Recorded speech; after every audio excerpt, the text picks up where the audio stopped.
Hi, welcome to part 1 of 2.8. So we're going to do two parts here. We're looking at absolute value equations and inequalities today. And the first part, this one, is about equations, and the second one will be about inequalities. So we've got a number line here, and this is going to help us picture what's actually happening when we're talking about absolute value inequalities. So just to kind of get our heads around what's going on, which students are lined up 2 units from 0. So here's 0. And then we've got 2 units over this way. So that's going to be Tania. And then over here, 2 units away, we've got Israel. And then we're looking for students who are 3 units away. So that's going to be Mara and Antoine.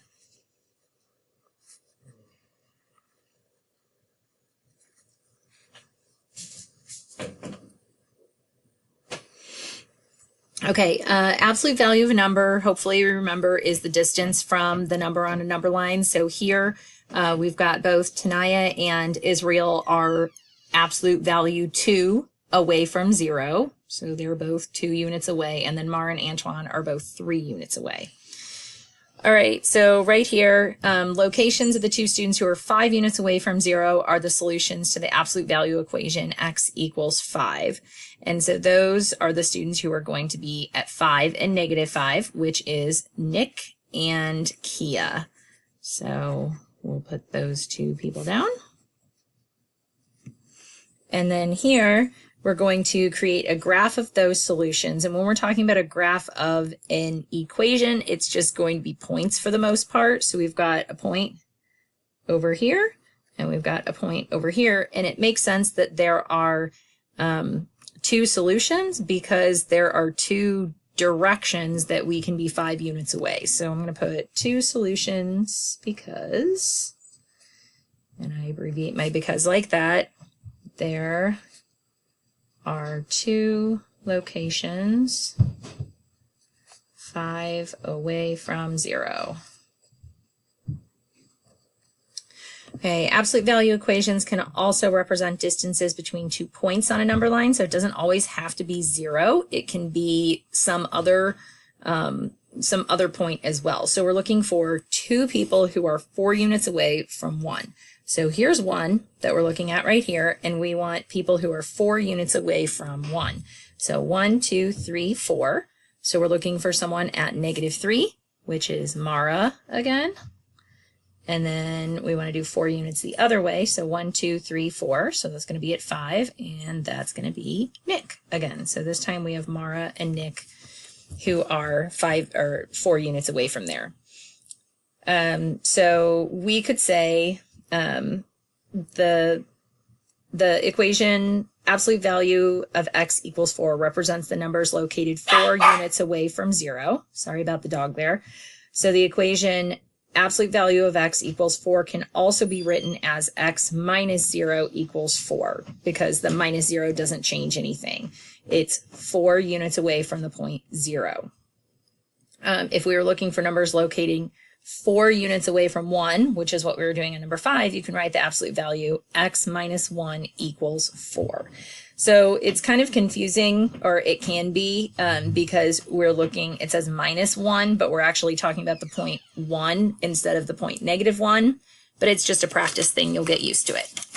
Okay, so let's take a look at the 2 possibilities here. So what it looks like when we are actually solving an equation. So the 2 possible values are going to be -3 and 5. And that's because, so when this is absolute value, that means that inside of this absolute value, it could have been 4 because the absolute value of 4 equals 4. So we could have just said x minus 1 equals 4. But this stuff in here could have also been -4 because the absolute value of -4 also equals 4. So we could say that this stuff in here, that x minus 1 equals -4. That's our 2 possibilities. So then if we solve both of those, plus 1 on each side. So now we have x equals -3. And over here, if we do plus 1 on each side, we have x equals 5.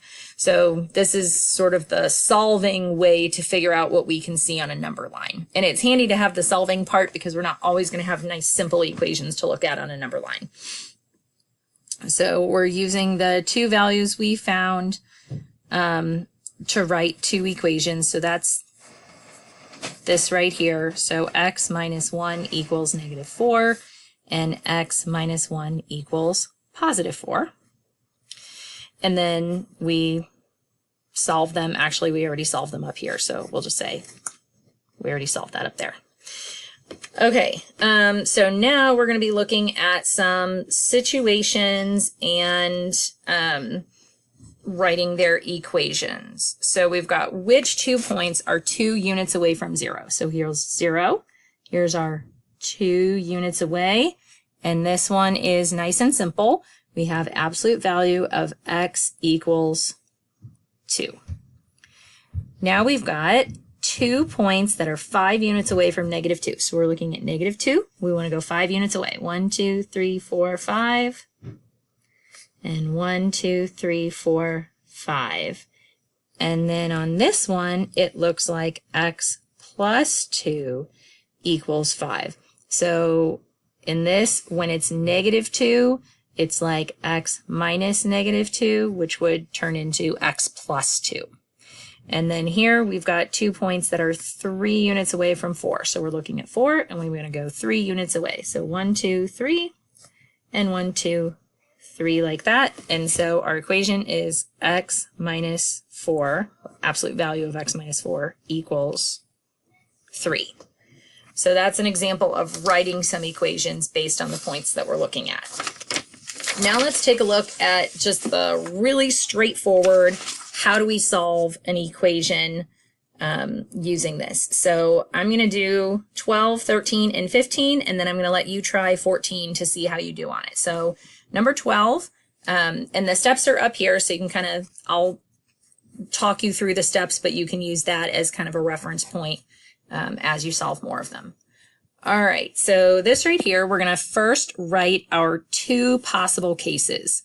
So case 1 is if the stuff in here is just what it says, +7. So we could have x minus 3 equals +7. But our case 2, our other one, is if this stuff in here would be -7. So we can say x minus 3 equals -7. And then we just solve both our cases and see what we get. So this one, +3, and so we have x equals 10. Over here we do +3, and we have x equals -4. So our final solutions are x is 10 or x is -4. And I know my or looks weird. Deal with it. It means or. Okay, and then this one over here, this is kind of a special case of the special case of absolute value. If all we have is the absolute value, there's no way that this stuff in here could be negative. So if our answer is negative, then that means no solution. We don't even have to solve that one. It's impossible. Okay, now here on number 15, we're seeing if we do not have our absolute value isolated first, here's what we have to do. We have to get the absolute value part by itself. So we're going to add 7 to both sides. So we have 3 absolute value x plus 6 equals 27. And then we're going to divide both sides by 3. And now we have x plus 6 equals 9. Now we're going to do our case 1 and case 2, since our absolute value is isolated. And our case 1 is just what it says, x plus 6 equals 9. And then our case 2 is if x plus 6 equals -9. Subtract 6 on both sides, and we have x equals 3. And over here, we're going to subtract 6 on both sides, and we have x equals -15.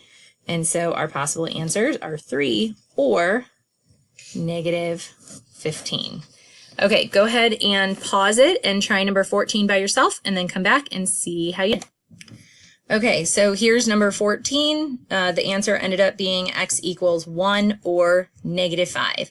That's it for the first part of 2.8. So just write down any questions that you had, and I'll answer your questions in class.